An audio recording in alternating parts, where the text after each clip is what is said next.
Hey everyone, welcome back to episode 2. And guess what, kids? We're talking to Todd again. But you know how in the first episode we didn't really go into who Todd was or what does he do, like what was his journey, which you would love is like his story from when he was a kid all the way through to now and the transformation he's had on the way. Does that sound pretty cool?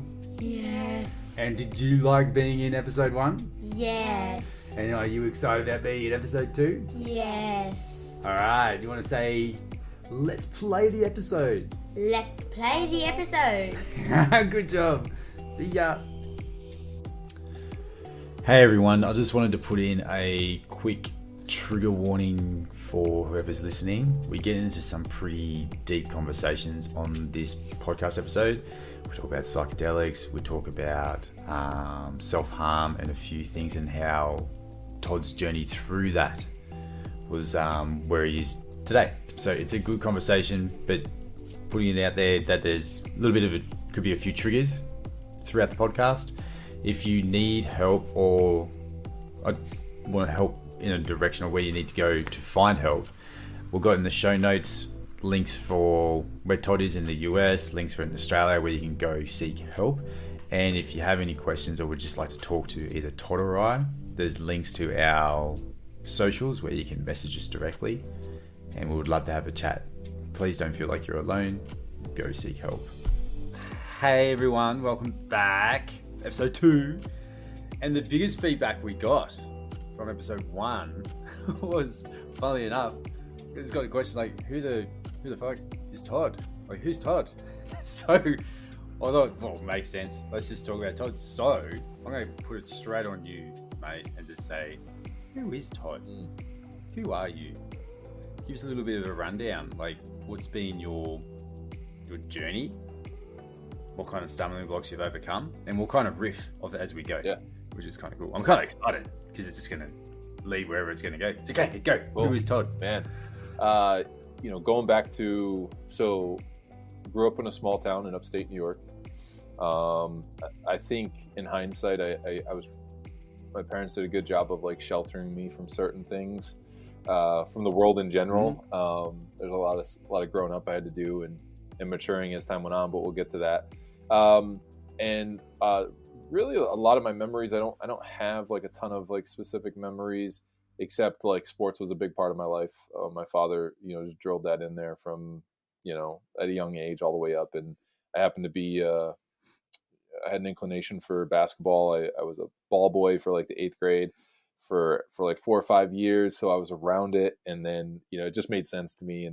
So sports pretty much took over. And so, I get through high school, school came, relatively easy for me. Sports, it was fun. Where I didn't feel like I had my friends, but like, I just constantly felt like I wanted to be liked and wanted, I felt like I needed that growing up.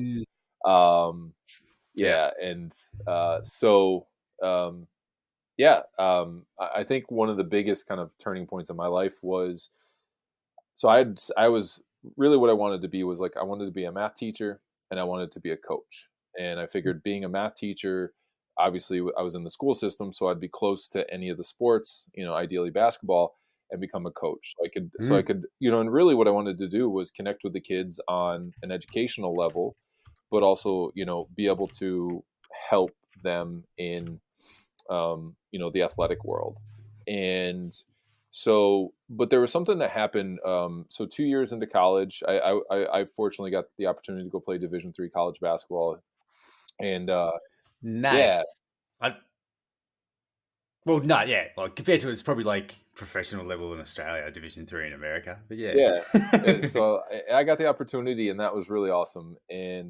But 2 years in, my dad was really sick. My mom and dad had been sick for a little bit, like high school and then into college. My dad was struggling with cancer, and then the summer that he passed away in July. Let me back up a little bit. He was still alive. I came home the summer before, I believe, and we went to a chiropractic appointment. And he said, come along with me. It was one of Mm. those where, I was a college kid. I wanted to sleep in. And, he's like, no, I'll get up and go with me. And our chiropractor he's pretty awesome. He was in the sports. Um, and so I went on this trip with him. And it was, like I said, it was sitting there. It's supposed to be a normal trip. And we get in the room, and the chiropractor walks in, and he's like, hey, who wants to go first? And my dad looks at me and kind of, you go ahead. They get up there and we're talking, and he treats me. Everything's going really well. He's asking me about school, and my dad happened to be in the middle of like a workers' comp case. He had gotten injured. He was a bus driver. He had gotten injured. Mm. He actually drove the bus for the kids with like physical like certain needs. And Yep. so he actually was trying to pick up a kid. He was kneeling in the seat in front, went to pick him up, move him in his car seat, because this particular kid needed a car seat to travel, and blew his back out at a really bad disc herniation. So back to the moment we're in this room, and so then my chiropractor asks, he says, hey Terry, how you doing? Terry's my father's name. And it was really the first time I saw my father emotional. And now try to picture like, a 5'10", 350-pound, like bearded, like, yeah, he was a big guy. He was, The yeah, he bear. was a bear. Yeah. His nickname was Yeah. Bubba. Okay. But he was like, he had a big heart, and, all the kids and all my friends, like that, Bubba was the man. Anyways, I didn't see him emotional very often. And Yeah. when the chiropractor asked him how things were going, he started getting emotional, and like I was really shocked and surprised. And basically, the workers' comp was giving him, like he actually had a legit case, and they were going to court with it and everything. And he said they were giving him a hard time, like they didn't think that he was bad enough to not work. And um, I remember these words, and I'll never forget them because they changed the course of my life. The chiropractor looked at him and looked at my father. I mean, with this energy that was so sincere, and he said, Terry, he was like, I think there was probably a cuss word in there. He was like, "What the f?" He's like, "I'll get on the stand for you." He's like, "I'll go to war for you." He's like, "I'll Mm. fight for you." He's like, "There's no way that you can work. There's like you're injured. Like there's just no way you can work." And it was that moment that everything changed in my Mm. life. I immediately went back after my freshman year, that summer, like after that appointment. I went back. I went to my advisor and I said, "I'm done with math. I want to become a science major. Ah. I want to do pre med, and I want to go help people. I want to go fight for people." And that's kind of like what changed, really everything for me. And as far as like my education and everything like that, the rest is history. I mean, I finished pre-med. I went to, the simple, not simple, excuse me, the natural transition seemed to be, let's go be a chiropractor. Hopefully they're all like this. They really want to help people. Yeah. Yeah. And then fast forward, we can talk about another time, like the different things that I've picked up in my philosophies and all that. But essentially, yeah, that's what brought me to wanting to help people, wanting to fight for people. And now, 2 years later, or excuse me, almost 3 years ago, I decided I wanted to take things online and help people in a different way. There, but there was one other. I mean, I can fill in all the gaps. Like I graduated school, chiropractic college, 2009. We traveled around a little bit, finding different jobs we weren't really happy with, and we decided we wanted to be owners. Like we didn't really want to go work for anybody, and we also wanted to create a place where people wanted to come work for us or work with us.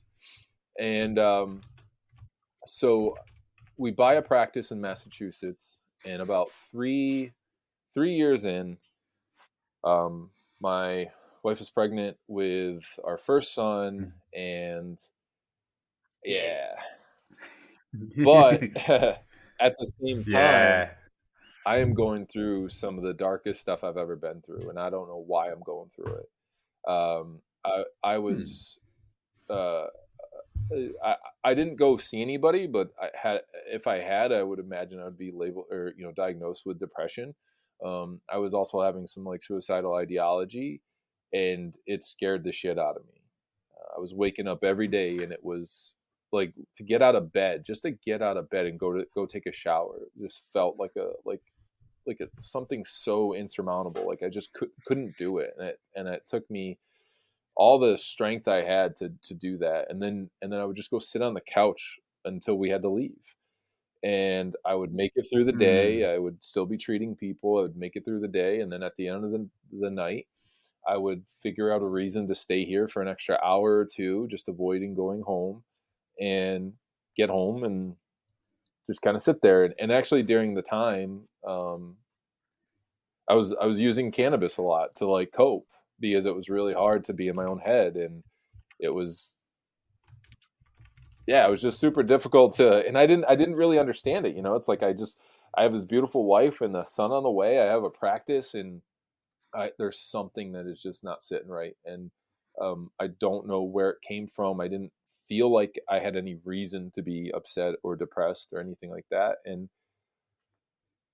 yeah, so here I am. I'm working. I'm trying to make it through the days, and I don't know. I had tried some therapy and stuff in the past, and kind of got turned off. Um, and I happened to see, I think Chris's are meant to be in my life. Guys named Chris, because another mentor of mine, his name's Chris. I went to chiropractic college with him. He's down in New Jersey, and if we're doing shout outs, we can do free shout outs, right? Like if you want to look at Barefoot, they're a New Jersey, barefoot rehab clinic in New Jersey. Barefoot rehab. Yeah. I'll put it in the show Chris notes. is great. He was talking about on his social media about like the stuff I was going through, like depression, and even some of the suicidal ideation that he had, and some of the words that he was speaking about. Like I literally messaged him, and I was like, "Hey man, you're in my head." I was like, "There's something going on right now, and I don't know what it is." And I guess I need some help, and he said, we spoke for a little bit, and at the time he was doing some healing ceremonies, or some psychedelic ceremonies, and he had asked, come on down. And I didn't really feel like I had anywhere else to turn, and I missed the first month, the opportunity there, and I circled back around, and I was going back and forth with my wife, and I was like, I don't know. I was like, I think I really got to do this. I was like, I don't know where else to turn. I can't live the rest of my life this way. And I didn't feel like I was going to make it past like 42. Like that's just how it felt. I don't know why that number stuck in my head, but it did. And so I remember it was September. It was the weekend, or the month of my birthday. I was like, I'm going to go down and give this a shot.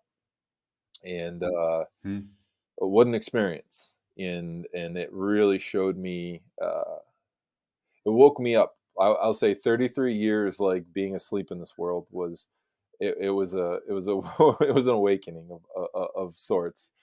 And it's not to say that like the past 7-8 years have been this like I figured out all the secrets to the world and things like that. But I'm certainly the past 7 to 8 years would like without that experience, and without finding and asking the right questions to the right people, and looking to figure out who I am and why I'm here, and all of these fantastic questions, I don't think it would have come about excuse me, if it wasn't for that experience. And since then I've had a number of those experiences, but ultimately that's what leads us all the way up to here. Probably kept. And then no, you're right. I was thinking like more like a trigger warning, maybe, in the sense, not the trigger warning, but when you did the psychedelics and that experience, it was all in a very safe environment, and it was controlled. It was with a support, all those kinds of things, which like you hear on other podcasts when anyone ever, like Tim Ferriss, whoever mentioned it, it's always through a structured way of doing it, so you're completely safe. You're not doing it. So these weren't just to be clear, these weren't taking things on a whim, and I'll never never ever like recommend that. Like this was definitely a controlled, supported. There was intention, there was a lot of these things. yeah, I've heard of, some of those experiences as well, and that it was far from those experiences, but I know that it can, without people actually, going through or experiencing some of those things. I was somebody who thought, like, I grouped a lot of different things into what drugs were. Like growing up, it was like all drugs Mm. were bad, and every drug in the world is bad, and these things are labeled drugs, but yet, I watched my dad drink every day. Um, so it was like those things that was okay, and I watched my mom smoke every day. I love you guys, but Yeah. those weren't drugs, right? But Yeah. all these other things were really bad. Stay away from them. And it changed. It really shifted my mind on those things. And I know I do recommend, like, please go. If you're interested in it, reach out. Or there are places around the world that I would highly recommend that you can travel to and have deep ancestral wisdom guidance with those things. So um It's kind of, there's lots of good science coming out about it. I'm not looped into it, besides just like listening to bits and pieces coming through on podcasts, but the science coming out of it is pretty awesome. I think Tim Ferriss himself is actually starting funding for psychedelic research. So that's yeah, pretty cool. On the thing you mentioned, like going back to when your firstborn was coming and the depression hit hard, I could that theme was very similar to me when Theo was coming. A little bit different in the sense, like, I had a gym that I moved and merged into a mate's boxing gym, and then we just, personality wise, we just did not work, which makes sense. Like boxing and like a nurturing, caring kind of coach relationship, those two things just didn't gel. And it turned out later on down the track, he had some other mental health issues going on that made so much more sense. But it was like leading into, yeah, getting married with Kat, and then a year later we had a kid. The whole lead up was me juggling this gym stuff, getting very depressed while trying to figure out what to do with this guy, and then ended up having to pull all my stuff out.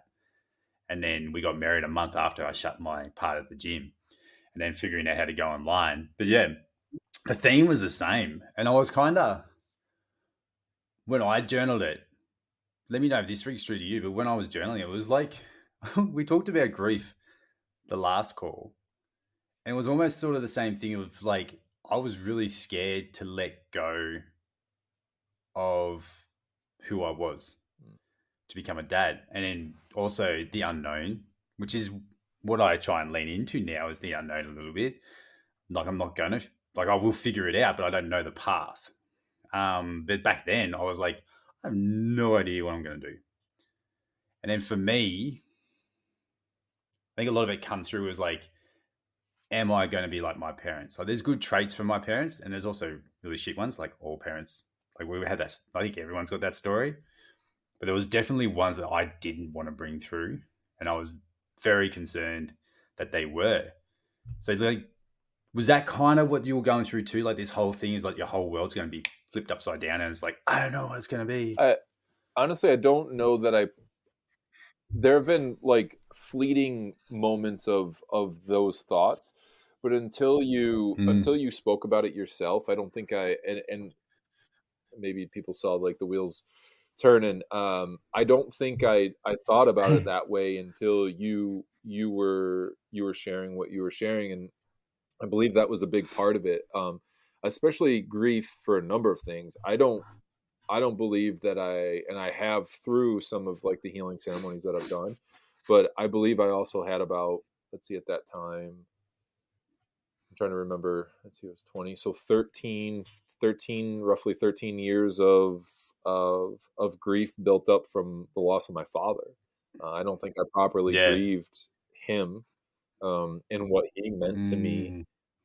And a lot of that has come out in multiple of this like ceremonies and healing things that I've done.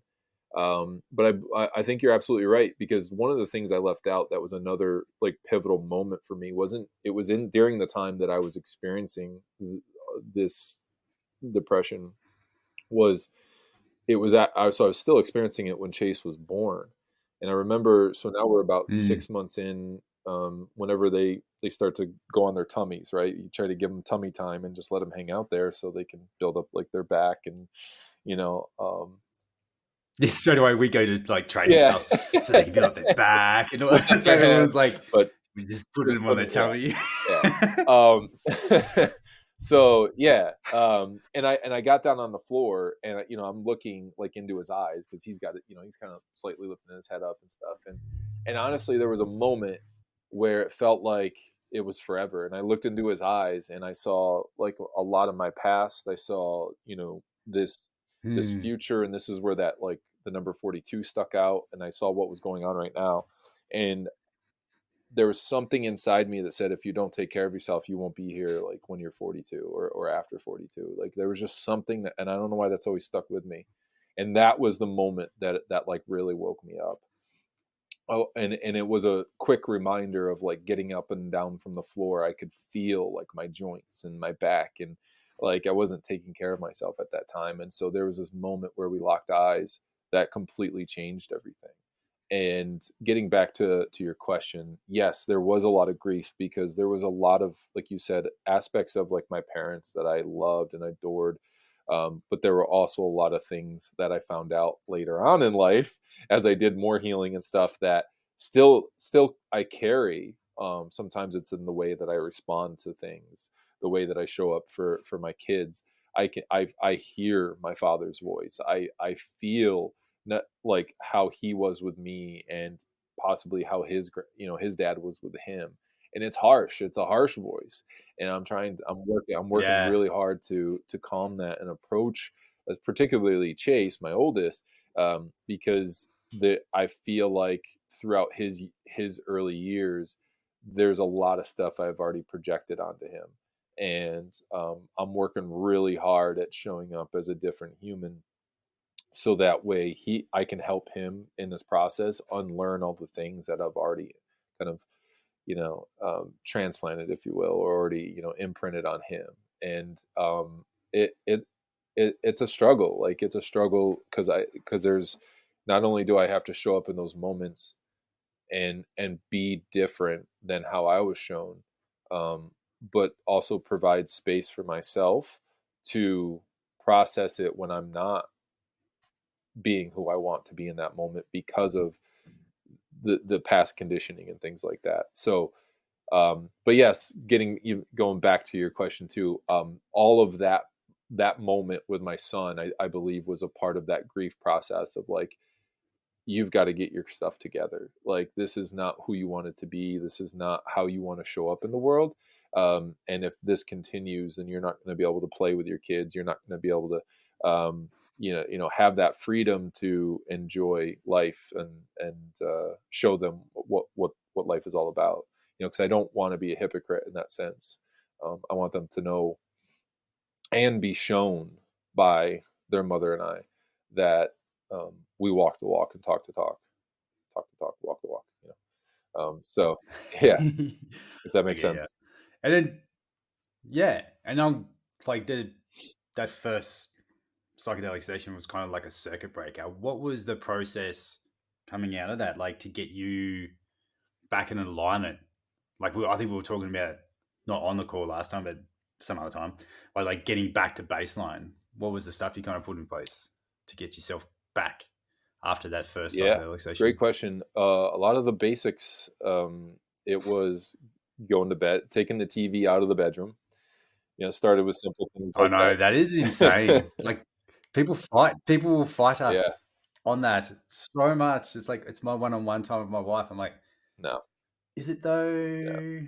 yeah, it's not. Yeah, it's a challenge, but yeah, uh, nah, yeah. yeah, it's not Yeah, really. so that was one of the biggest ones I remember was taking the TV out of the bedroom so that could be, a focus around Mm, getting proper sleep. Um, I started the first really book that I bought and dove into was Carol Dweck's Mindset, and then and yeah, it no, was just a domino from there. But it was getting back to the basics. It was feeding, fueling myself, getting enough sleep, exercising regularly, all of those things. I just got back to just figuring out the basics, and you know, f- what I found was it wasn't so hard to do those things. It was like, how consistently could I do those things? And I think that's what everybody finds. Um, but I know along the way too, what I was battling, and it's just what we talked about, was this old self that needed to die. Um, and that was really hard. Like those ego deaths and those deaths are like you're letting go, and I understand why people hold on to them, because they're comfortable. I call it a 7-year dance with alcohol.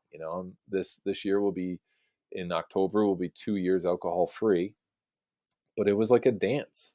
It was a dance leading up to that moment where I finally said enough's enough. Like I no longer get anything from this. Even it was like I remember the Mm. last glass I took was it was a glass of red wine with my wife, and I wanted to share it with her. And when I got done, I literally set the glass down and I was like, this is it. Like, this is that moment. Like, I don't want this anymore. I don't ever want it. It's not serving me in any way. Um, and that's what I found. I guess by sharing that, that's what I found to be the moment in all of these cases when I had to let go of the old me. It was that conversation that I had with myself that said, is this serving me, or is this no longer serving me? And have that deep conversation with myself, so I can make it very clear that, okay, maybe that something here is still serving me, but something this isn't, so I need to let this go. And those conversations aren't easy by any means. No, and it just brought up something, because like I was an alcoholic before I met Kat and had kids, and I gave that away. And something you mentioned was like even the way you talked about it, it was like this sense of like, I don't need it anymore. And the way I quit being an alcoholic, and we could talk about that another time. But when I was coming out of it, the thing I realized was that to make it really easy was to see if I could socialize without it. And it turned out I was better socially without it than I was on it. Because everyone was telling me, like, oh, I can actually understand what you're saying. Or you're not leaning against the pole, or whatever it was that I was doing. And you're not getting kicked out halfway through the night. All those things were happening. And then when I got rid of it, I went into another addiction, which was energy drinks, just to be able to stay out with my mates and have a good time. But I was having a way better time than I was on alcohol. And I think that was like that whole letting go thing. As soon as like it becomes like, it's not easier to let go, but tell me what you think. But I do believe that like whatever those past behaviors are that help us get through stuff, like the safety behaviors, we do naturally let it go once we realize that we're actually better without that thing. So like for me, like even just recently, it's like social media apps on my phone. I found that I was being my worst dad by a mile and worst partner by a mile when they were on my phone. Mm. And as soon as I got rid of them, I just had more space, like you were talking about before, that space to sort of process, or interpret, like we were sort of talking about the other day, interpret what inputs were coming into me. And yeah, it's super interesting. It just sort of triggered that part in the sense of like, if you, again, trigger warning, if you are like struggling with an addiction or anything, go get help. There's always different ways of figuring it out, and you're not alone. So if you want to chat to us, just reach out to us, because we're happy just to hear your story and work you through it. But yeah, letting go is tough. Like even just thinking, talking about it now, I'm getting a bit gut reaction to it. When you got to let go of that identity that you've labeled on yourself, it's a big move, and it's a pretty powerful move. Like when you started, like, can you picture one time you let go of an identity that made a big shift for you? Do you have one in your mind that you can think of that no longer served you? Off the top of my head, um, well, I think one of the things, and I think there's layers to it sometimes, as well. So Yes. I think one of the things I think it's pretty obvious is just the business owner aspect, like like Mm. identifying that I'm a business owner and I am in, full control over everything that happens in here. And that's like that, that takes the wind out of you for a second too, but just for a second, because I also see the opportunity and I have a massive amount of confidence in myself that I'm going to accomplish what I set out my mind, what I set my mind to. And so owning, the chiropractor, so maybe something a little bit more about myself, but so we are chiropractors and we own Right. and I own co-own with my wife. So um, that that was a big step for me, because when we got in here, I still just felt like we're two little kids coming out of chiropractic college. Because we got no business um, training in college. It was all like the art of chiropractic. And so when you're out here trying to run this thing, you're like, I don't know. And there was just some moments where I got challenged, where I had to put down the identity of, I want to be mindful that I don't trigger anybody, but like, the way I view it in my head was like, I'm the victim, or, I'm like, the world still needs to treat me this way because I don't know how to be the best business person. And I had to let go. I had to let Yeah. go of that and be like, well, if you don't know, figure it out. And how, Mm. there's ways to figure it out. You either hire somebody, you ask somebody, or you go read about it. And then, I think the other one that gets massively overlooked is try, fail, learn, and then just keep doing that over and over again. And that was a big shift for me, was owning, really owning the identity of being a business owner. Um, and like I said, there's layers to it, because even to this day, I'm finding ways to take more massive, ownership over how I show up as a business owner, for both now, the in person and online. How about yourself? Yeah, it just brought up, because it's super interesting, because you're like, because you got to play in like 2 or 3 different worlds just in your work, because you got your chiropractor work where you're hands-on the person, you got the chiropractor work where you're doing the behind the scenes work, and then you got your online coaching where you're helping dads move, like get back to alignment and get to wherever they want to go. So removing the anchors, getting back in shape, all those things, so they can open up their world to wherever they want to be. So there's like 3 identities you're playing with there, which is really interesting, because I was on a call with the King's Crew guys yesterday and we were talking about, and something came up for me. Do you remember Jason Kalipa from the Oh yeah. CrossFit Games? And remember, did you ever read his AMRAP mentality No. book? It's super cool book. Highly recommend it. Anyone listen to it. Very cool. Nothing new. Talks about deep focus in a different way and time blocking. But he talks about the challenges his family went through where one of his kids got really sick. And the AMRAP mentality was what got him through. How he built in NC Fitness and got it to this huge fitness company. But I think it'd be really cool to talk about, in a sense, really briefly. Like, we all have different roles as parents, where you might have your business, and then you got so for us, we've got the business admin side, we've got the coaching side, and the guidance and the mentoring. And then we've also got like dad life. Then we've got like the partner, and then potentially the tribe, like your friends and family, external of the immediate family. So you got all these different hats. And the way he talked about, which I wrote down yesterday because it's like triggered me again, and because I like CrossFit, just don't like the silly stuff.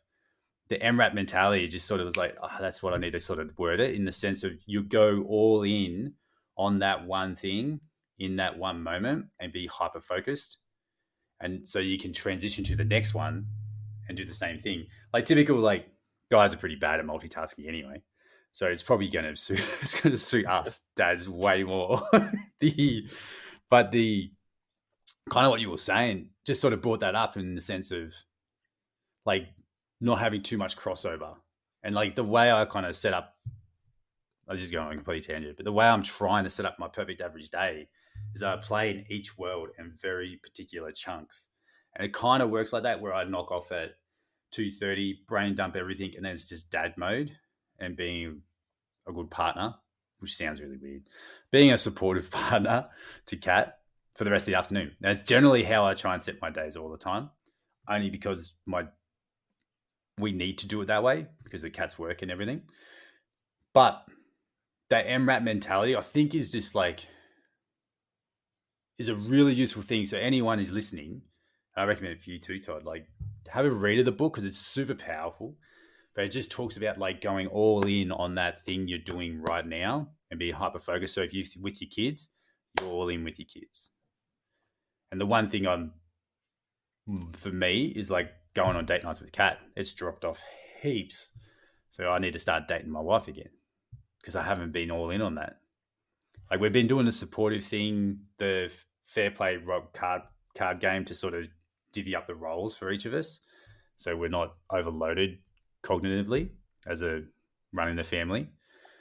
But yeah, that is one big piece I'm missing, and just you talking about it just sort of made me realize like we do have all these different roles and different identities that show up in each role, which is where that's what I was coming back around to. Like our personality or the way we do our business self could be different to the way we do our guidance coaching version of us, which generally will be different to the way we do our parenting, our dad life. And it would probably be a little bit different to our partner. So those three different identities, which could be really challenging for people to juggle. Like I know there's crossover, but there's definitely certain traits you don't want to bring over. Like I don't want to bring my business admin click and just get things done back to my dad life. Yeah. Like, because it doesn't work. Like what we're noticing with Theo is that letting go, like you said, even though it's for like letting go, like identities that don't serve us anymore, it's like letting go of control of what's going to happen or what I think needs to happen in dad life. What do I need the kids to do to make it easier for me? When the easy part, now that I've started to realize it, is just letting go, not being in a parent that just lets them play with knives in the backyard, but Yeah. but like boundaries, but like letting go of control. Here's a bike. There's traffic. Like, go ahead. No. Yeah. I get it. Don't need your helmet. Yeah, you're good. Just ride with your eyes closed. And it's a cool. knife. And carry the knife.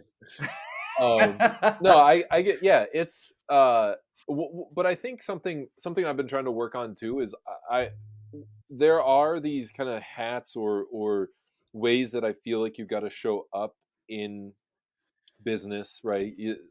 And at home and even in the online business.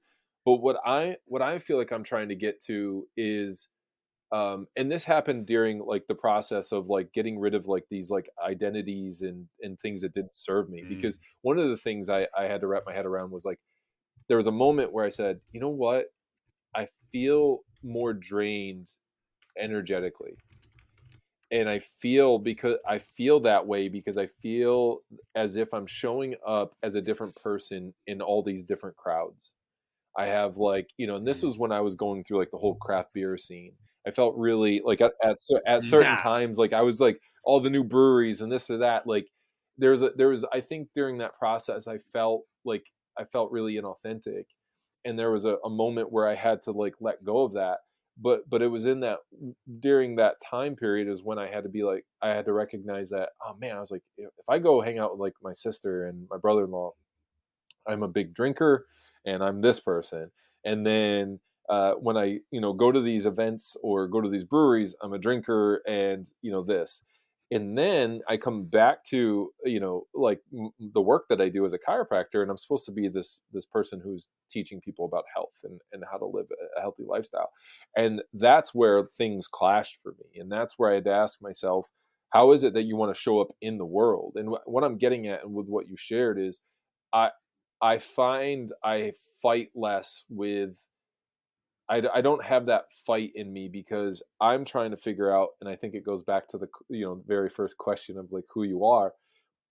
The more that I can focus in and really get to know who I am, I think it's less about it's less about the hats and the different kind of ways I compartment my life, that I get to just show up as Todd in those.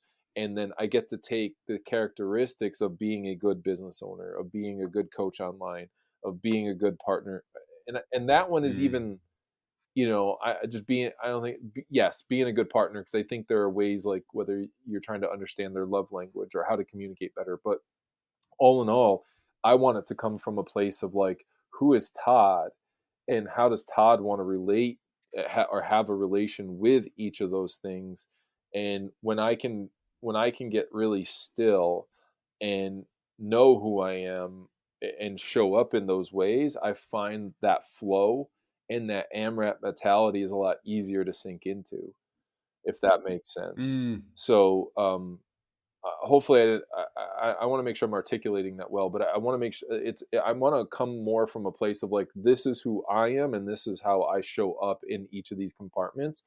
And yes, it's going to be different how you show up, because it's going to take, different aspects of who you are to become a really good business leader, a good coach, and so on and so forth.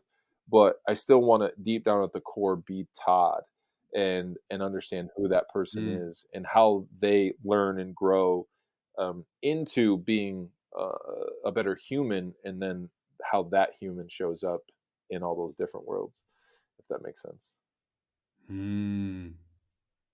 Yeah, that's good. And it's kind of leads into like what we said last episode, depending on when it comes out, the the like holding space. And I was plotting out this like this journey, this expedition thing I want to do, which I'll talk about another time, with parents. And I was like, what is balance, and what is like improving relationships? And I went back and I was like, know thyself. Like it gets mentioned a lot, but it's really hard to be for me to be a fully present dad or partner, to I actually am fully present for myself, without making this sound like really woo-woo or wanky. You don't need to go away into the forest and meditate for 2 hours. It's more just like dulling down the noise. So for me, as an example, and some dads might relate with this, or anyone might relate to this, any moment I had that could have been a quiet moment, I had my headphones on, listening to a podcast to be productive and learn. And it was all the time. And I would podcast when I'm getting the kids ready in the bath. I would podcast when I go out and take, like, literally just going from the kitchen to take the rubbish to the bin, I'll turn a podcast on. And it'd be like 30 seconds. Any moment there was a space to have quiet, I would lean into listening to a podcast or be trying to read something that will help me grow on Twitter. And it took a lot of like prompting to sort of unpack that, where I was pushing down the silence and whatever thoughts that would be coming up with it, and just trying to push it down, because there's something there that was telling me that I was just doing something that I don't really like. And it was like a safety behavior. And alcohol was my safety behavior originally, because I was in a job that I absolutely hated. It was boring as, wasn't passionate about it, but I just drank to keep myself there. Looking back on it, back then I was drinking because of a lot of things, but looking back, a lot of it was based on that. And even the podcasting thing is really interesting in the sense that I use that as my safety behavior now. Like when I'm getting a little antsy or something's uncomfortable, just that feeling of uncomfortable, I lean into my safety behavior, which is podcasting or learning, reading a book. And I'll just reduce into my shell. When now it's like, especially in the last 6 months to 18 months, it's like, why am I uncomfortable? What is it that's making me feel uncomfortable? What can I learn from it? And it's kind of that we talked about in King's Crew last week. Again, King's Crew, it's in the show notes if you want to learn more about it. And I talked about it last week as well. But the way the brain works, where the input we have coming into our head, we have no control over. Our interpretation of whatever comes in, we have 100% control over. And the output, we kind of do, kind of don't, kind of depends on what's going on around us. So it's that middle piece that we've really only got control over. And so I was getting inputs and it was making me feel uncomfortable. So my interpretation was that was to push it down. And I think when I became a dad, that happened a lot too. Where I did have depression or just depressive states. I would say I never got clinically diagnosed as having depression until later. But during those times, it was like, yeah, there was this gut thing coming up. Like, I don't know what I'm doing. Am I going to be a good dad? I've stuffed up so much in the past. Am I going to stuff this up too? And I became a stay-at-home dad too, so it was just constant there. And then same thing, I would be, escape into the safety behaviors, which when I had Theo at home, it was just us just chilling out, watching movies. We just watch movies and movies and movies, stay at home dadding non-stop. It was crazy. And it was just for me to just switch everything down. And no wonder why he loves movies now. He literally, I just implanted that on him for like 2 years. But yeah, I don't know. I went off on a bit of a tangent there, but it was like, I think it's important to. I think a lot of people are whether it's the phone. I think that we are distracting ourselves, for a number of reasons. I actually just recently spoke with. She was a client at one point, and she had reached back out and was saying she was ready. And she talked about how she was like eating out of boredom, and I correct me if I'm wrong. Any special or anybody who has a specialty in what I'm about to talk about, but what I found for myself is that I wasn't eating out of boredom. I was eating because it was a safety behavior. When I was when I was feeling really uneasy in my body, what I went and got food. That's what made me feel comfort. And I think a lot of people, I still catch myself with the phone. I still catch myself, but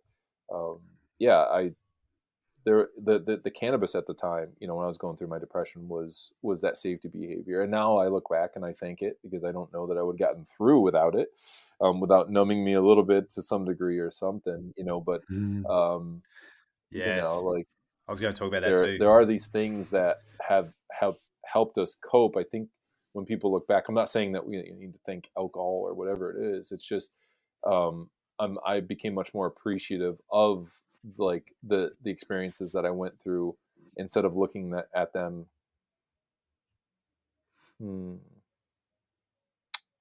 I just look as a learning opportunity, because there was a long time where I said no to cannabis, and I was like, I'm done with that, like, because I had associated it with my depression. And then I looked back, and at one point there was this like revelation where it was like, no, like, that helped you through, because there probably would have been times that, I guess what scared me the most, Chris, was I would be driving to work, and there's these big overpasses from some of the major highways. And I was like seriously contemplating, how do I make this look like an accident? And what scared me the most was when I've convinced myself and that switch goes off in my mind, it's really hard to come back from it. And I felt myself inching closer and closer and closer to that moment that I was going to flip that switch. I know I went off on a tangent with all that, but coping mechanisms, safety behaviors, and just being aware, just having that awareness, I think, and that awareness gets deeper and deeper and deeper. And I think that's what's really cool about this life is, after all this time, and after 8 years of doing some of the deep spiritual work, this came up while you were talking. After one of the ceremonies, we were sitting out on the back deck, and I asked this question. I was like, oh man, I was like, I'm really frustrated with myself. During that ceremony, I felt like I circled back around something that I had healed. And, people are just put in your life at certain times. And this human, he had such a beautiful response. And he said, he goes, you're not like healing these things and you're done with them. He said, you're integrating them. And he's like, I want you to think of like this winding staircase, and you've got this thing in the middle. And he's like, maybe like the last ceremony, you were ascending the staircase, and you looked at it from like this angle, and you were like, oh, okay, I see it from this angle. Ah, I get it. And then he's like, you ascend the staircase even more, and now you're looking at it from a different angle. And he was like, and now you see it from like a different angle with new experiences and just a whole set of new eyes. And he's like, and at some point you're going to revisit this again from a different angle. And I was like, and it just like took like what I thought was this like completely failed ceremony. I and he turned it completely around. And that's how I've looked at my life ever since, is like, I feel like it's deja vu, like the Matrix, right? But it's not deja vu, or it could be, because have you learned from this or not? And if you want this to keep showing up this way, then you haven't learned from it. But if it shows up and you have the opportunity to reflect, maybe it's showing up in just a slightly different way. And it's still giving you an opportunity to learn from it. And I hope that landed and resonated. I love these talks because it kind of goes all over, but sometimes like that's. I don't want to add any to that. That was an awesome way to, I think, finish it up. Like, leaving on that note is perfect. Again, if anyone is having suicidal thoughts or is really, really struggling, please go out and reach out to help. Todd and I will put some links in the show notes for the different countries you're in to go reach out to people, or just reach out to us and we'll point you in the right direction, or even just listen to you. Sometimes that's all we need. So if you are struggling with any of that stuff, please reach out. Don't feel like you're alone, because you're not. And talking to someone will be probably, like, it's a hard step initially, but it's the best step. And I'm happy to just jump on, and Todd will be too. We'll just jump on and we'll just listen. You're never alone. But I think that was awesome, Todd. That was a really cool insight into you. And I think, we've got so much more to talk about. More to come in more episodes. Thanks for listening, everybody. We'll put in the show notes how you can reach out to us, talk to us, find out how to work with Todd, find out how to work with me. And till next time. Thanks, mate. Thank you.